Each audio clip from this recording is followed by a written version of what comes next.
Ha habido novedades entre fines de abril y principios de mayo que vale la pena destacar en el mundo de la inteligencia artificial, y para este video seleccioné puntualmente 4 de ellas que iremos mencionando a continuación. Google ha anunciado el lanzamiento de Notebook LM para Android y iOS. Más o menos va a quedar así la interfaz de usuario, como podemos ver en las imágenes de este artículo, y no hay mucho más detalles al respecto. Sin embargo, sí hay una fecha de lanzamiento aproximada para iOS, es decir, para los teléfonos de Apple, más o menos fijada para el 20 de mayo, que va a comenzar en un primer momento como una especie de pre-lanzamiento. Para los que no saben, y quizá todavía vale la pena mencionarlo, Notebook LM es una herramienta de inteligencia artificial desarrollada por Google que está algo así como en fase experimental y que utiliza de fondo el modelo Gemini 2.5 Flash, que es el modelo más chico y más nuevo, digamos, de Google en esa línea actualmente, que se está utilizando también en la plataforma Gemini, es decir, en el chatbot oficial de Google, ¿no? Notebook LM también te permite subir diferentes fuentes de información, es decir, videos, notas de texto, incluso videos de YouTube, entre otras cuestiones, y te permite cruzar esas diferentes fuentes en la misma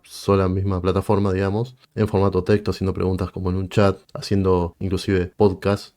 fundados en estos mismos modelos, y así como usuario te permite leer y tomar notas en un solo mismo lugar de diferentes fuentes que quizás de otra manera no lo harías, ¿no? Más o menos hace casi un año se expandió a más de 180 países fuera de Estados Unidos, ya que en un primer momento solamente había salido en Estados Unidos, y en ese momento yo grababa un video que más o menos te voy a dejar por un lado de esta pantalla. Una segunda noticia es que Microsoft está integrando la generación de imágenes de GPT-4o ImageGen, que es el último modelo de creación de imágenes de ChatGPT, a su herramienta Copilot para usuarios gratuitos, no solo pagos. Esta función, que ya estaba disponible en ChatGPT, es la que permitía justamente a los usuarios crear imágenes de más alta calidad, esas que vimos por ejemplo en todos lados con el tema de estudio Ghibli, y con la creación por ejemplo de frases mejoradas respecto a los modelos anteriores como DALL-E 3. Aunque inicialmente se pensaba que era exclusiva para usuarios de pago, ahora estará disponible aparentemente para todos los usuarios, aunque con ciertas limitaciones diarias, por ejemplo obviamente la cantidad de veces que le puedes exigir una imagen, entre otras cuestiones, pero bueno, yo en mi caso lo estuve probando y funciona parecido a lo que es ChatGPT en cuanto a plan gratuito, que también lo tengo en plan gratuito, y está bueno quizás cuando uno necesita crear muchas imágenes para ir alternando entre los dos servicios y poder ir probando diferentes prompts para crear diferentes imágenes, más que nada cuando llegas a la limitación de cantidad de requerimientos de imágenes que le haces a cada uno de los modelos, siendo que también utilizan ambos el mismo modelo, que quizás obviamente en Copilot tenés menos posibilidades de configurar qué tipo de modelo utilizás, o quizás esté rebajada en algunos momentos la calidad de esas imágenes. Una tercera noticia de estos últimos días es que OpenAI estaría lanzando funciones de compra en ChatGPT, lo que le brindaría a los usuarios la posibilidad de buscar y comparar productos directamente desde la conversación. Esta herramienta ofrecería resultados visuales, los precios y las reseñas, y también ciertas estadísticas acerca de los precios en diferentes publicaciones, entre otras cuestiones, supuestamente facilitando la experiencia de compra sin necesidad de abrir múltiples pestañas.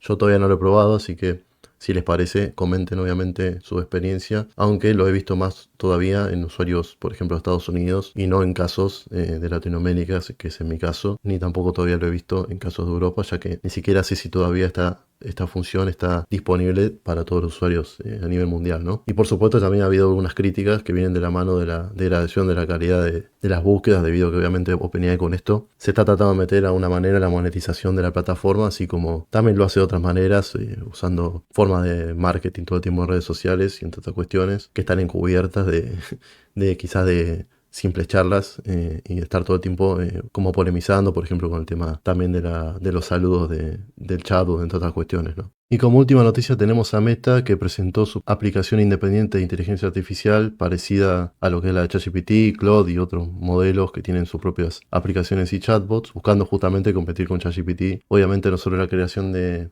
imágenes, que ha sido tendencia estos últimos días, sino también en otras funcionalidades, y supuestamente la aplicación de Meta, esta nueva, utilizaría como contexto la información de usuarios que han compartido en plataformas como Facebook e Instagram, que bueno, esto lo ponemos entre comillas porque todavía yo en mi caso no la he probado a fondo, simplemente la he descargado ayer para ver un poco cómo era, pero básicamente estarían buscando que a su vez integrar sus plataformas preexistentes utilizando el modelo Llama, que es el modelo de ellos, como Nexo, y así ir usando información de los usuarios para que justamente los usuarios también tengan como contexto su información y les genere el modelo mejores respuestas para ellos en función de lo que estén buscando. Esto fue todo por este video, y obviamente si te interesó esta información, por favor suscríbete al canal, ya que me ayuda muchísimo a seguir creando contenido de estas características, y nos vemos en futuros videos.